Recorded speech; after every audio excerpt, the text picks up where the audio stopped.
Sí, grabando.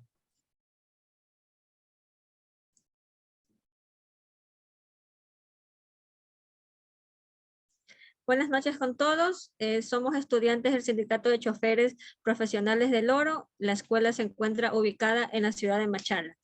Somos estudiantes de la licencia profesional tipo C, sección intensiva, paralelo B. Los presentes estamos conformados dentro del grupo número 2 y el grupo está conformado por el señor Bravo Briones, María Fernanda Bustán Mora, el compañero John Córdoba, el compañero Javier Cuenca y el compañero Josué Calderón. El tema de la presente exposición es la atención.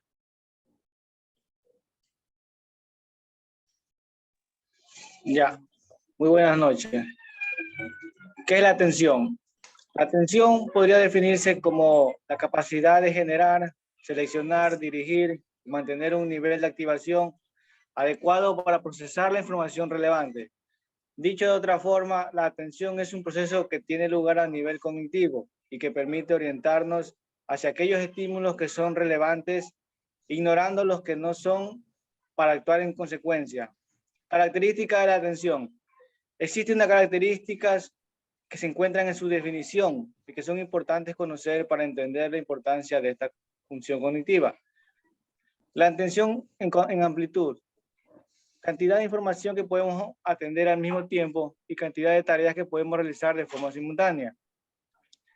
La atención en intensidad, también llamada como tono atencional, y es extendida como la cantidad de recursos atencionales que se prestan a un estímulo dado. Es decir, pueden darse fluctuaciones en el nivel de recursos que dirigimos a un estímulo determinado. Ya la atención alternada es la capacidad de poder cambiar el foco atencional de un evento a otro, según su dirección. Externo, estímulos que proceden del entorno. Interno, estímulos que proceden del propio individuo. Amplio, permite percibir varios estímulos a la vez. Estrecho, el individuo realiza un filtro de los estímulos no deseados. Atención en control. La atención puede ser voluntaria o involuntaria. En la atención voluntaria o activa, la persona que debe realizar un esfuerzo mental para movilizarla. Por el contrario, en la atención involuntaria, estímulos que por sí solos son capaces de atraer nuestros recursos atencionales sin requerir ningún esfuerzo. Mi compañero continúa. Siguiendo con la exposición, yo voy a hablar sobre los tipos de atención. Los tipos de atención se dividen en 4 partes: espontánea, voluntaria, concentrada y distribuida. La atención espontánea es donde el sujeto se siente motivado, atraído por lo que se le está presentando frente a él. La atención voluntaria es donde el propio sujeto es el que busca y dirige su atención para satisfacer su interés y su necesidad en ese momento. La atención concentrada es cuando el sujeto se centra en un determinado aspecto y olvida los demás estímulos que hay alrededor. Y la atención distribuida es donde el sujeto atiende varios aspectos a la vez, no se enfoca solo en uno. Siguiendo con la exposición, los factores que inciden en la atención. Tenemos 2 factores que inciden: el factor fisiológico periférico y el factor fisiológico central. En el primero podemos mencionar que se deben a cambios psicomotores de los órganos de los sentidos. Es decir, que si durante la vida de un sujeto, empieza a tener degradación de sus sentidos, esto va a afectar la atención que tenga. Dentro del segundo punto, que son los factores fisiológicos centrales, se debe cuando un determinado sentido está realizando una operación interesante, los otros sentidos se van a dirigir hacia él. En el segundo punto tenemos el proceso de la atención. Existen varias etapas en el proceso de atención que pueden ser controladas en mayor o menor medida. Es necesario que el cerebro haya alcanzado el tono o la energía vital suficiente para que la reposición y reelaboración de la información sea adecuada. Como por ejemplo el sueño. Es indispensable que todo ser humano por lo general pueda descansar adecuadamente por lo menos entre 7 y 8 horas al día. Esto permite al sistema nervioso reparar el continuo desgaste que tiene durante el día. Punto número 2, la oxigenación cerebral. Esto se logra gracias a los ejercicios de respiración profunda que debe realizar el sujeto. Como punto número 3, tenemos la alimentación adecuada, que esta debe ser rica en vitaminas B. La vitamina B es la que alimenta el cerebro, fósforo y azúcares. Y como un punto principal se debe tomar en cuenta que durante un sujeto, antes de manejar, no tiene que comer en abundancia porque esto le provoca desgaste y somnolencia. Y como último punto tenemos la estimulación de la atención. El conductor deberá tener en cuenta el proceso de mantenimiento de la conducta selectiva durante el proceso de alerta que tiene que mantener. Esa también se puede dar a corto plazo y a largo plazo. A corto plazo cuando se debe dirigir la atención en ese momento y a largo plazo cuando se va a realizar actividades que le va a tomar un tiempo determinado. Gracias.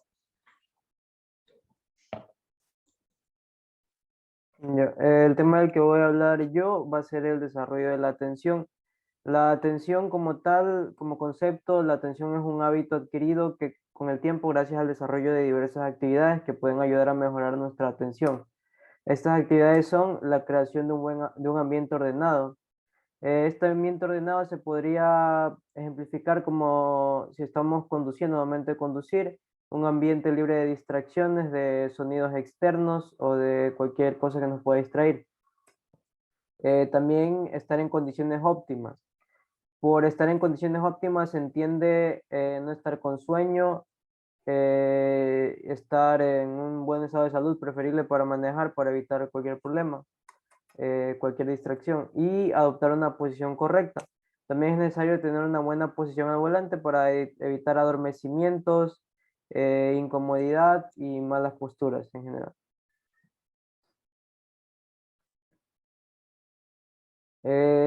¿Cómo funciona la atención? Bueno, la atención es la concentración que le prestamos a ciertos estímulos relevantes que se nos presentan y los captamos por nuestros sentidos.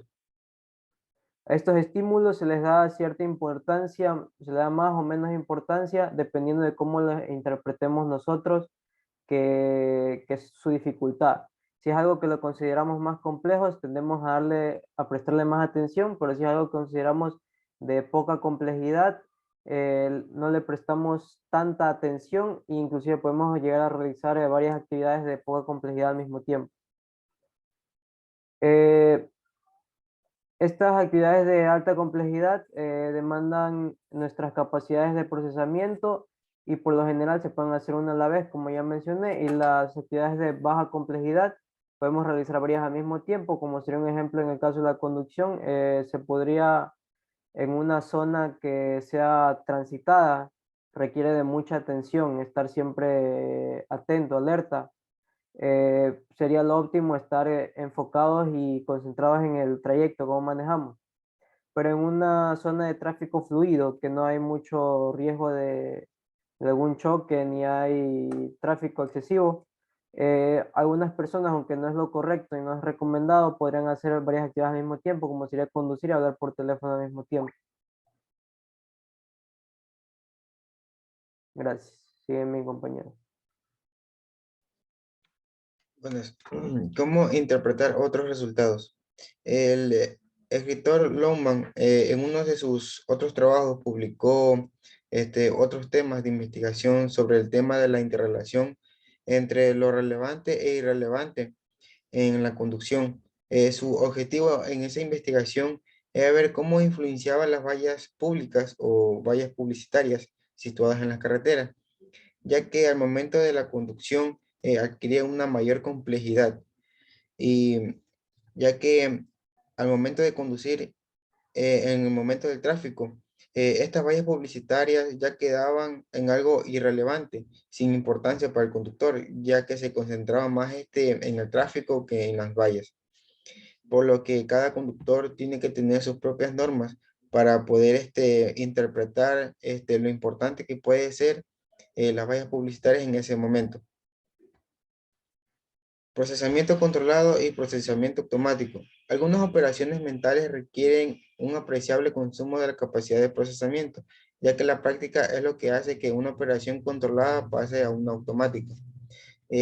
la automatización no requiere solamente de la tarea de puro manejo del vehículo, sino que engloba procesos mucho más complejos, como por ejemplo la explotación del campo visual.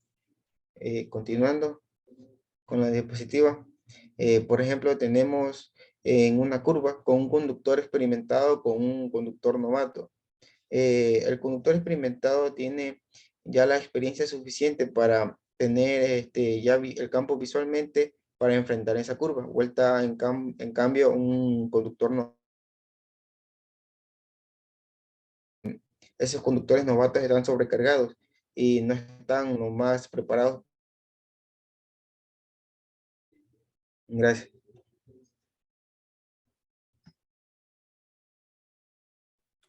Hola, buenas noches. El tema que voy a dar es el entrenamiento de la atención. Una de las tareas fundamentales del profesor de educación vial es enseñar al alumno el sistema de observación. Esto tiene con el fin de desarrollar estrategias eficaces para la adquisición de información. Es decir, al momento que nos subimos a un vehículo, debemos tener puestos bien nuestros sentidos, en el vehículo tener los retrovisores de su manera que pueda ver, incluso tener una debida precaución. El aprendizaje de la observación. El aprendizaje de observación está ligado, indican a la acción. Los trabajos experimentales indican que los conductores nuevos pueden aprender de manera rápida sobre la velocidad de su propio vehículo. Sin embargo, el aprendizaje es la técnica de explotación del campo visual. No se realiza con la misma facilidad, sino que la práctica la demuestra que los conductores pueden tener su licencia de conducir sin haber alcanzado algún nivel de destreza observacional, como es capaz de hacer frente a situaciones límite. Tiene como un objetivo general de este programa consistía en desarrollar hace varias décadas por el señor Smith y Cummings, lo cual estas tenían perspectivas anticipatoриas con el fin de evitar precauciones, como son, como son las reglas generales a seguir, como mirar lo más lejos posible, percibir el conjunto de la situación, explorar sistemáticamente incluyendo los retrovisores, buscar la escapatoria posible, y incrementar la posibilidad de ser visto. También incluso se han formulado de observación para poder ser aplicadas en situaciones específicas como cruzar la calle, franquear una intersección o realizar adelantamiento, pero no sea sencillo generar estas reglas más flexibles aplicables en estas situaciones. La otra, por favor. Ya tenemos variaciones ocasionales de la atención. La atención está relacionada con nuestra actividad fisiológica, es decir, con los niveles de activación del sistema nervioso. Por ello también no es de extrañar la atención de ser alterada como consecuencia de la falta de sueño o por encontrarse fatigado. También el alcohol puede ser causar estas variaciones, debido a que estas son otros efectos dependiendo los grados de alcohol que tengan en la sangre. Es decir, si tienes un grado de 0,4 grados, se producen dificultades entre tensas de atención, comienzas a ver ya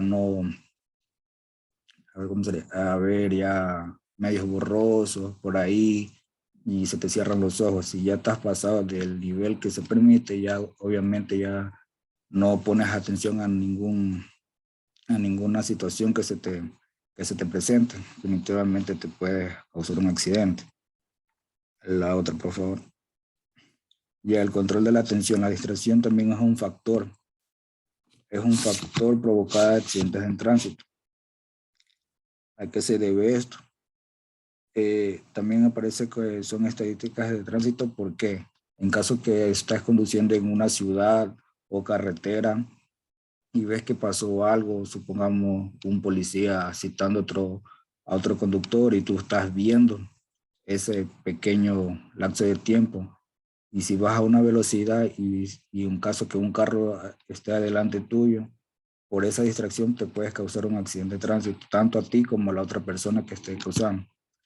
La fatiga también se manifiesta uno de los factores que son mayores en un accidente de tránsito, debido a que tú estás muy fatigado. Se manifiesta que son oculomotores menos eficaces,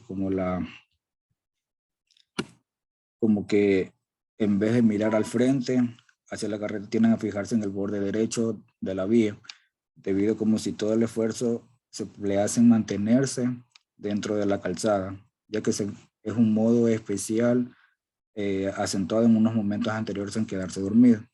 Y también tenemos el sueño como un factor, ya que si no se lucha contra él, se puede iniciar una lucha contra el sueño, que suele ser la aparición de pequeños lapsos. Bueno, eso se refiere a que puedes estar mucho tiempo manejando, te comienzas a dar lapsos de sueño, como serían los cabeceos. Son lapsos de tiempo que tú en un par de segundos puedes cerrar los ojos, pero de manera que te puedas chocar en algo y puedas provocar un accidente. Gracias.